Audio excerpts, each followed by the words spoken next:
What would you do if one day you were erased from the very company you helped build? If your name, your work, your sacrifices vanished just as the champagne glasses were being raised to celebrate a deal worth hundreds of millions? Would you walk away quietly, or would you let patience and the law speak louder than betrayal? This is the story of Elena Carter, a cybersecurity expert in San Jose, a woman whose brilliance lived not in boardrooms but in the silent architecture of code. She designed the company's core security system, the invisible shield that protected its rise from obscurity to stardom. Yet when the moment of triumph came, she was cast out, fired without ceremony, left to watch others bask in the glow of what she had built. But Elena wasn't powerless. Years earlier, she had woven a quiet safeguard into the company's contracts, a clause so overlooked it seemed insignificant. Until the day it wasn't. That single line of legal code became the fuse that would flip the entire game upside down. Her story asks a question we all must face. When stripped of recognition, will you let others define your value, or will you rewrite the ending yourself? The moment came with the sharpness of a blade disguised as formality. Elena Carter was summoned into the CEO's office, a glass-walled room that seemed to echo arrogance more than leadership. The man sitting behind the desk was new, a face parachuted in not for vision but for appearances, someone who had once looked her in the eye and casually asked if firewall was a brand of home appliance. That single memory had always told her what he truly thought of technology, and of the people who built it. He didn't waste time with pretense. With the cool efficiency of someone checking a box, he declared that Elena was being let go. The reasoning rolled off his tongue as if rehearsed, streamlining the cap table to make the company more attractive ahead of its $340 million sale. To him, she wasn't a builder, not the architect of the fortress that kept their empire safe. She was a line item to be erased, collateral damage in the pursuit of a clean balance sheet. He slid a folder across the desk. Thin. Too thin. Inside, she found a non-disclosure agreement and a basic severance package, nothing more. No acknowledgement of her intellectual property. No recognition of a decade spent writing the lines of code that had guarded their data, their clients, their very survival. It was as if her fingerprints had been scrubbed from the company's DNA, leaving her a ghost in the empire she had built. Inwardly, Elena said nothing. Her expression remained calm, her movements steady as she collected the documents and rose from her chair. To the untrained eye, it might have seemed like compliance, even resignation. But inside, her mind was already racing back through time, unspooling threads of memory that led to a single safeguard she had once embedded. Clause 9A. She had written it herself when the company was nothing more than a handful of people in a cramped co-working space, clinging to the hope that their little project might one day matter. Tucked into the early contracts, hidden beneath layers of legal text, was her clause. No party shall sell, transfer, or license the core security system without the explicit written consent of its original author. The new CEO might think her silence was weakness. He might believe her exit was final. But Elena knew something he did not. Every lock had a key. Every betrayal carried a seed of reckoning. And Clause 9A was no mere footnote. It was her shield, her weapon, and the thread that would soon unravel the illusion of his power. Elena returned home carrying nothing but that thin folder, but what weighed on her shoulders was far heavier, the knowledge of 10 years erased with a signature that wasn't hers. She didn't collapse into bitterness. Instead, she moved with the precision of someone who had always known this day might come. Her first stop was the fireproof cabinet tucked in the corner of her study, a relic from the company's earliest days. She pulled out the thick binder of contracts, each page a snapshot of the startup's fragile beginnings. There it was, the document she had been thinking of ever since the CEO's words cut her loose. Clause 9A. Her own handwriting in the margins, her signature beside the legal text. The ink had faded slightly, but the meaning was indelible. She read it again, slowly, tracing every line with her finger. The language was airtight, deliberate. No transfer, no sale, no licensing of the system without her written consent. It wasn't just a technicality, it was a lock she had designed herself, knowing how vulnerable intellectual property could become when greed and growth collided. In that moment, the weight in her chest lifted slightly. She had not been erased. She had simply stepped into a waiting game. The next day, she sat across from her attorney, a man she trusted because he knew her work, her discipline, and the battles she had fought to protect it. Together, they built a fortress of evidence. Original contracts scanned and time-stamped. Development logs with her authorship stamped into every iteration. Email chains stretching back years, where she had outlined architecture, fixes, and innovations long before anyone else in the company understood their significance. They weren't just documents, they were a trail of truth, each piece proof that Elena was the architect, and that Clause 9A was no forgotten relic but a living safeguard. Meanwhile, outside her quiet preparation, the company's new CEO basked in the glare of publicity. Interviews with glossy magazines, appearances on tech podcasts, soundbites about a future that couldn't fail.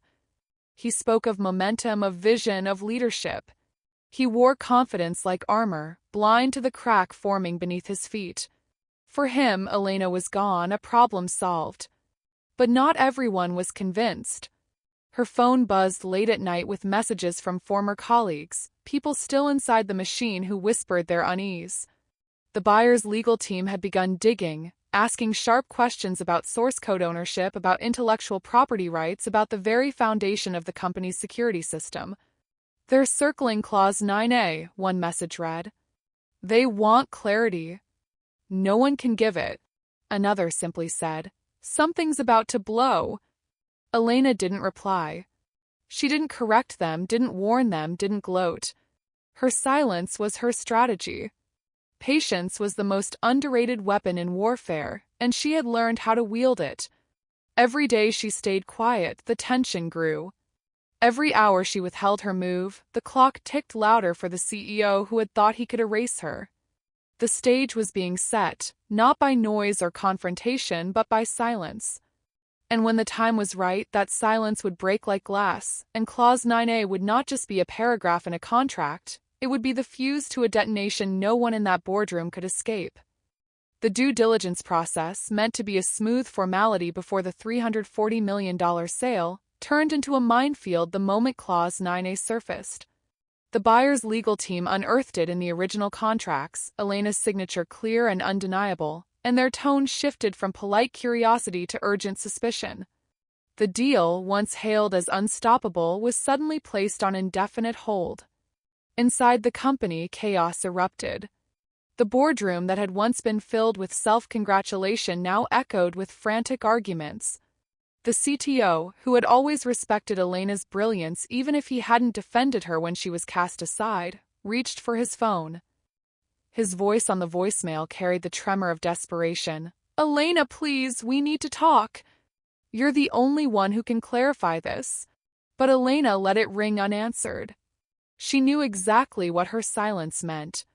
Every second without her voice was another weight pressing down on the company's crumbling facade. The CEO, once smug and untouchable, now revealed cracks that could no longer be concealed. In a board meeting, he slammed his fists on the table, papers scattering like brittle leaves. His voice rose into uncontrolled shouting, blaming the legal team for not catching the clause earlier, accusing the CTO of negligence, lashing out at the board itself. But his fury only highlighted the truth.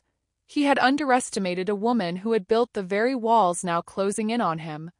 Investors, who had already counted their returns, were seething. They demanded explanations that no one could provide. "How could a single employee hold the keys to the entire deal?" one investor barked during a heated conference call. Threats followed swiftly. If clarity wasn't achieved, funds would be pulled, commitments erased, and the dream of a multi-million-dollar exit would turn to ash. And beyond the locked doors of boardrooms and the fire of shareholder calls, the outside world began to catch the scent of scandal. Tech journalists, always hungry for stories of meteoric rises and catastrophic falls, started to piece together the whispers leaking from inside. Headlines began to circulate online, sharp and damning. $340 million startup sale stalled by legal clause, and security architect could hold fate of entire company. Rumors turned into reports, and soon the story grew legs, sprinting across forums, news feeds, and industry blogs. Employees felt the shift immediately. Conversations in hallways grew hushed. Slack channels buzzed with speculation. Some remembered Elena's warnings years ago, her insistence on airtight protections. Others realized too late that the person they had watched walk out the door quietly had left behind something far louder than any protest could have been. The startup, once an unstoppable rocket on the verge of its grandest victory, now spun out of control. Every path to resolution led back to the same locked door. Clause 9A, Elena's clause, Elena's signature, Elena's power. The irony was undeniable. The woman cast aside as expendable had become the single immovable obstacle standing between the company and its fortune. For Elena, watching the storm unfold from the outside, there was no glee, no outburst of triumph. There was only patience. Crisis had begun, and she knew the longer they resisted, the more they would realize the truth. They could not move an inch without her. The stalemate could not last forever. After days of halted progress, mounting pressure, and frayed nerves, the buyer's legal counsel made the inevitable move. They bypassed the CEO, the board, and every layer of corporate defense and reached out directly to Elena. The tone of their message was stripped of arrogance. Gone were the boasts of a flawless acquisition. Instead, it was precise, urgent, and clear. Without her explicit consent, the deal could not proceed. Clause 9A was ironclad, and her signature was the only key to unlock the gates of a $340 million transaction. Elena listened, weighing every word, and then she spoke through her own attorney, a voice of quiet authority wrapped in legal precision. She did not rant, she did not rage. She simply laid out her conditions with the same clarity she once used to design security systems. First, she demanded the restoration of every share that had been quietly stripped from her position in the years leading to her dismissal, every percentage point she had been promised in the earliest contracts. Second, she required compensation, not only for the years of work and innovation she had poured into the company but also for the months since her dismissal.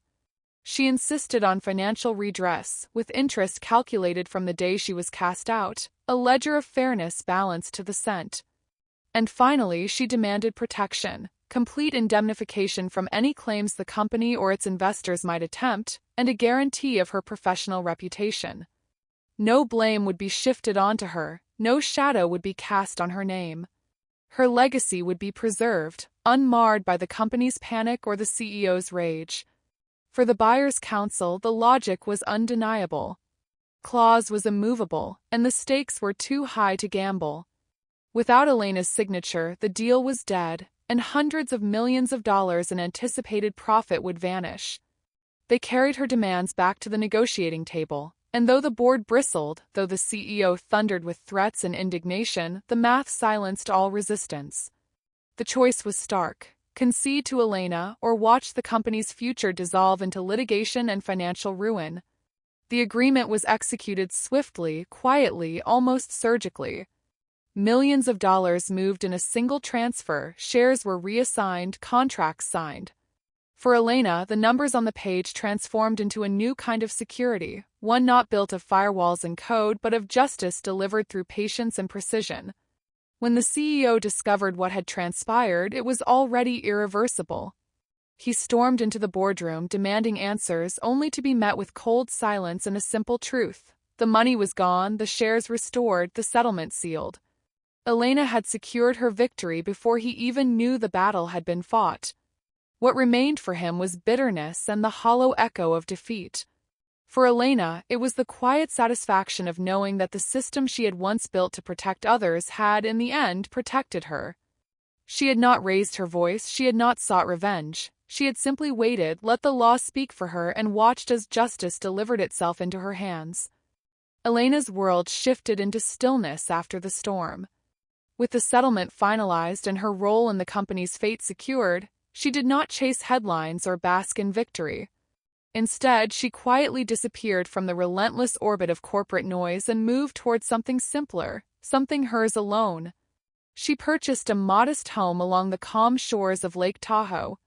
Nestled among tall pines and framed by water that mirrored the changing sky, it was not a monument to her triumph, but a sanctuary from the years of struggle. She chose silence over spectacle, reflection over recognition. There were no press interviews, no speeches at industry events, no declarations of vengeance fulfilled, only the sound of wind across the lake and the peace of knowing she had endured. Meanwhile, the company moved forward with its long-awaited sale, but at a cost that would be remembered as more than financial. The acquisition went through, yet the legacy of the ordeal remained etched into every boardroom conversation and every investor's cautious glance. What should have been a seamless $340 million victory turned into a warning carved in stone. When those who build the foundation are dismissed, underestimated, or discarded, the entire structure becomes fragile. Ignoring the architect of resilience, the keeper of innovation, or the author of protection will inevitably bring consequences that no marketing plan or balance sheet can hide. For those who followed the story, the lessons resonated beyond finance and law. First was the undeniable truth of the builder's value. It is easy to celebrate the flash of growth, the glitter of valuation, and the boldness of leadership. But behind every grand figure stands the quiet hand of those who create, who design, who write the code or draft the clauses that become the backbone of everything. Elena's Clause 9A was more than legal text. It was a reminder that true strength often lies in the overlooked details left by the people who care enough to protect what they create. Second came the force of the law itself. Not as a blunt weapon of retaliation, but as a subtle, deliberate safeguard.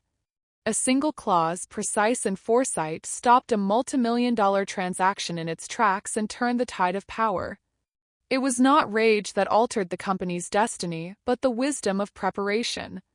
And finally, there was the power of quiet justice. Elena had not shouted, had not waged war in public.